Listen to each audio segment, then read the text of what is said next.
Are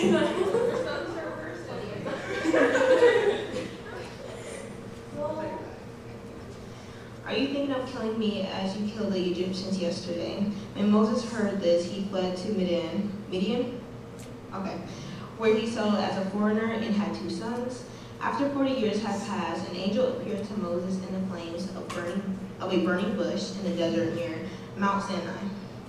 When he saw this, he was amazed at the sight. As he went over to get a closer look, he heard the Lord say, "I am the God of your fathers, the God of Abraham, Isaac, and Jacob." Moses trembled with fear and did not dare to look. Then the Lord said to him, "Take off your sandals, for this place where you stand is holy ground. I have indeed seen the oppression of my people in Egypt. I have heard their groaning and have come down to set them free. Now come, I will see you back to Egypt." This is the same Moses they had rejected with the words, "Who made you ruler and judge?" He was sent to be their ruler and deliverer by God himself, through the angel who appeared to him in the bush. Good job. Just real quick, is he taking off their sandals to take off their toes or what?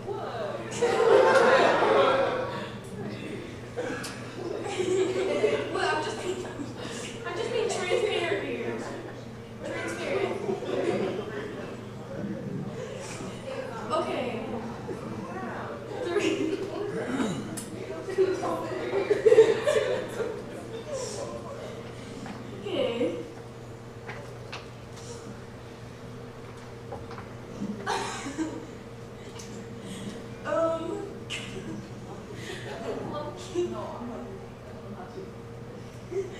Mila? Do you want to read 36?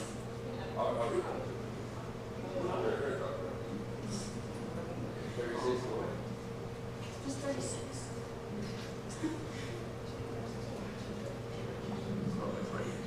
Okay, and by means of many wonders and miraculous signs, he led them out of Egypt, through the Red Sea, and through the wilderness for 40 years.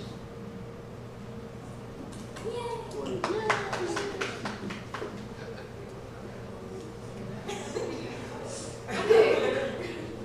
Next to Moses in Acts 7:35 through 36. Stephen says that God sent Moses to both ruler and deliverer of the Israelites. Moses led the people out of Egypt and performed wonders and signs at first. People didn't really want to listen to him, which must have been frustrating. It was probably like trying to get everyone to agree on where to eat after church. Fuegos?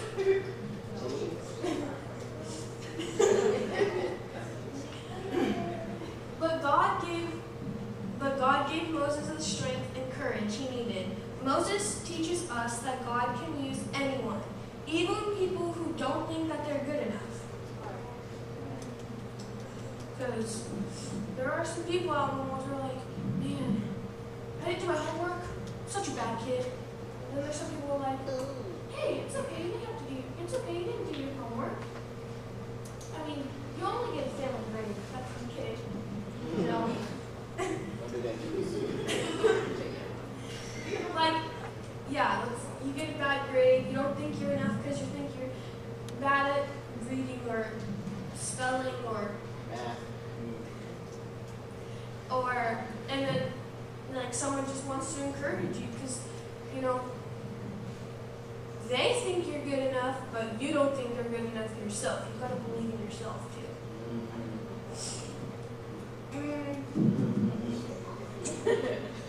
Okay, now we're going to do 37 through 39.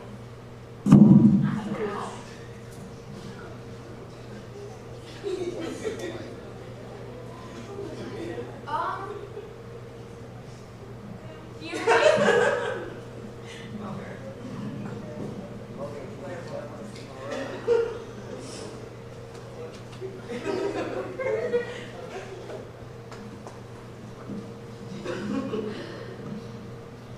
All right, 37. This is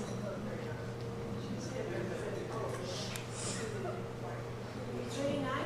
all right. This is the Moses who said to the Israelites, "God will raise up for you a prophet like me from your let's see. A prophet like me from your brothers. This is the one who was in the congregation in the wilderness with an angel who spoke to him in Mount Sinai, and with our fathers who he received living oracles to give to us. Our fathers refused to obey him, but thrust him aside, and in their hearts they turned to Egypt. Yay. Okay. Now, what? Okay.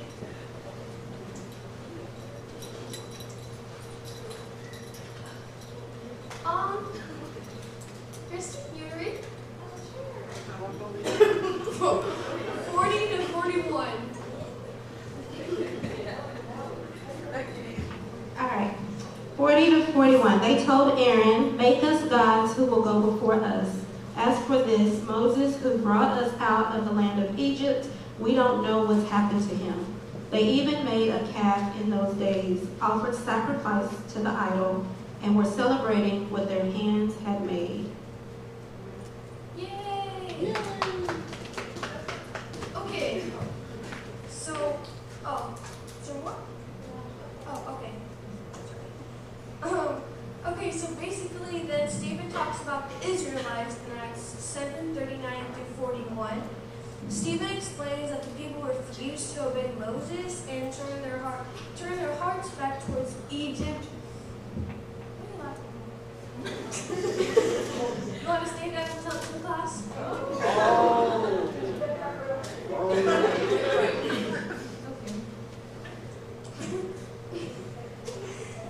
They even made an idol and celebrated it instead of worshiping God. Honestly, they were a little dramatic sometimes because God would perform miracles and then they turn around and complain about something else. Like, don't you gotta go pray? Go read the Bible, dude.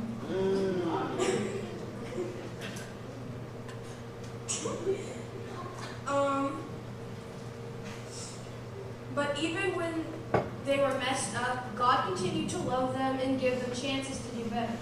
Like, God gives us chances and chances after chances, just so that way we have, like, because some people for real need God, like, for real. Yeah, everyone does, but like, some messed up people too, like psychopaths and stuff, like people who are in jail, like, you know, sometimes I think, do police officers give jail people Bibles? Because, you know, what if they need it? Well, they do need it, yeah. Like, we should do that for them. Let's tell Johnny. Yeah. Okay, so the last verse of the day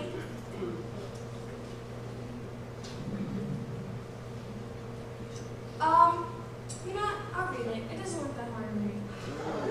I just can't tell it. I just can't tell funeral or whatever. Huh? Yeah. No, there's more. Okay. But God turned away and gave them over to worship and hosts of heaven, as if it was written in the book of the prophets. Who said it? Okay.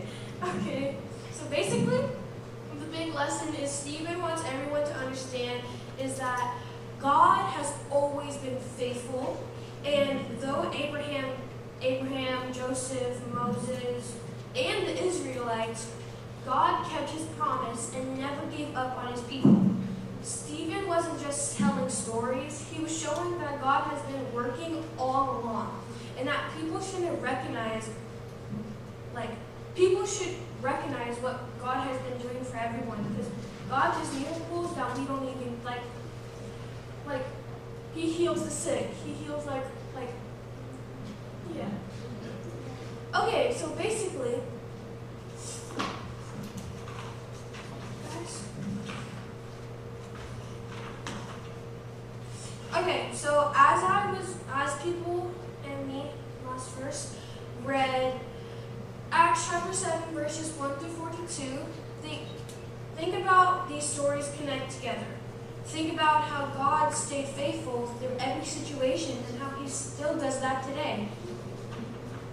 And if you hear a name you recognize,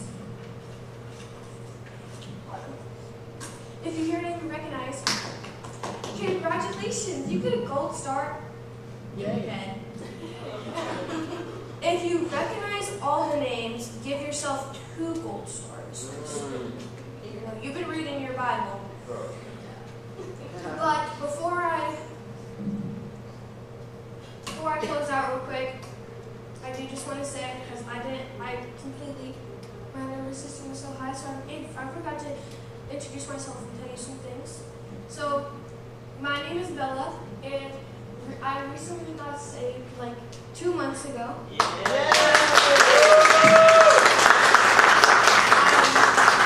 I was baptized by Pastor Jonathan, and basically, the best thing about it was I got to basically do it kind of how my mom did it.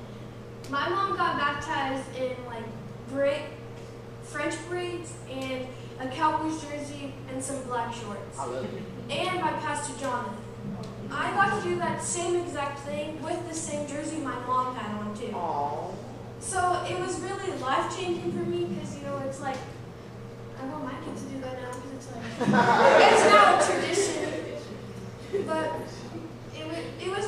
it felt really good. And after that, I wasn't the same person I was. I was changed, I changed a lot of different things. I changed some of my lifestyle. Like, when I wake up, I don't just wake up and be like, ooh. I wake up and be like, gospel. But, real quick, I'm going to try doing this in like 2 minutes. Because I want you to be with Jill's groups,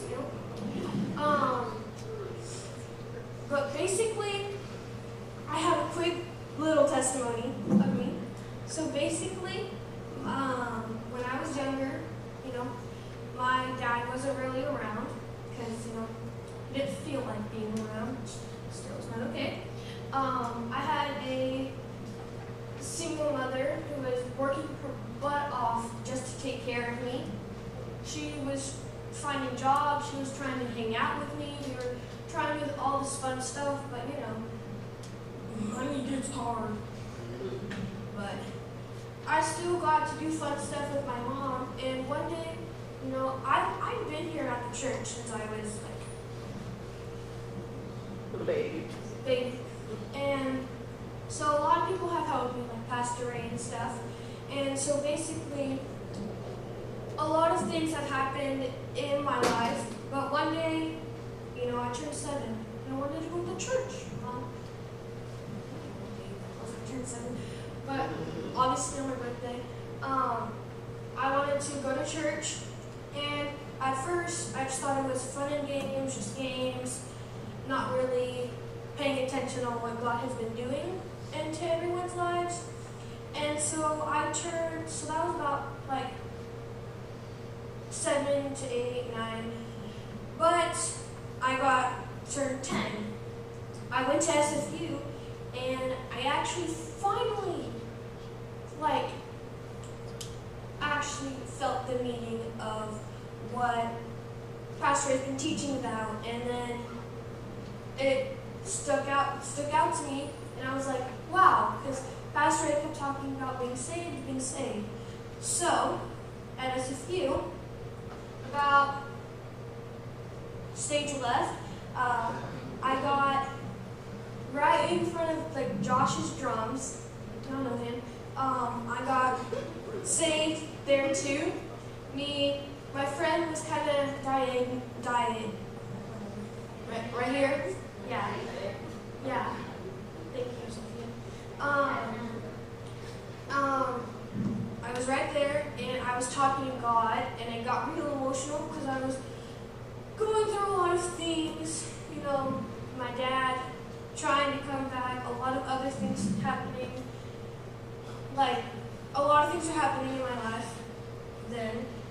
But as God always does, he does miracles, and he saves people, and he changes people, and he forgives people. And that's what he did for me. And it's like, because Pastor Jonathan asked me, what made you want to preach and stuff? And it got like, in my mind, I was really like, okay, I think I can answer this question really fast, really quick. And I said to him straight up, like, I said to him, like, God's calling me to do this, and it's something I want to do, something I've been thinking about.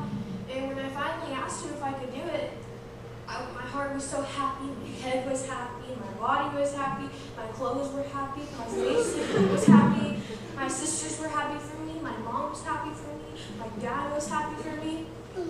And obviously it's Father's Day, so I do want to congratulate all the fathers that have been hardworking, especially my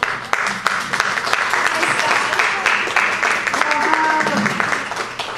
He changed my life. He's been with me for 3 years now. Last year for Christmas, so 2025 Christmas year, I asked him to adopt me, and he said yes. And I was so happy and so excited. I was so happy and excited because I haven't been able to have a dad in a long time. So I felt really, I could tell God was doing works, because if he wasn't, I don't know how he would say yes. And it just made me feel happy because he's strong. Like, fixing our dryer yesterday, make great tacos. Like, he should make like tacos, and I should bring them here for y'all. You should. Oh, yes, they're so good. Am I right? Chloe, you have something? And what also changed my life was I knew my dad, but because my mom was working at Amazon, and he came to Amazon because he got hired, and my mom met him, and at first they were just friends, and then I got to meet his kids because I didn't know he had kids at the first time. And then he told me that he had kids. Well, like the first time I met him, like the second time he was like, oh yeah, I have kids. So, I don't know, and I got to meet them over FaceTime, and now I've been with all of them for so long, and I love them so much. And I love them so much, and my sister Chloe has definitely changed my life a lot, but it's basically, when you think about it, it's like God makes miracles without some people noticing. Like, God can be making a miracle right now, which he is. He makes miracles all the time. Like, there's probably not even like a second where he doesn't make miracles. And yeah, so I just wanted to congratulate all the good fathers, because, you know, mine has definitely changed my life, and he saved lives too. So, because, just to tell y'all, he was in the army.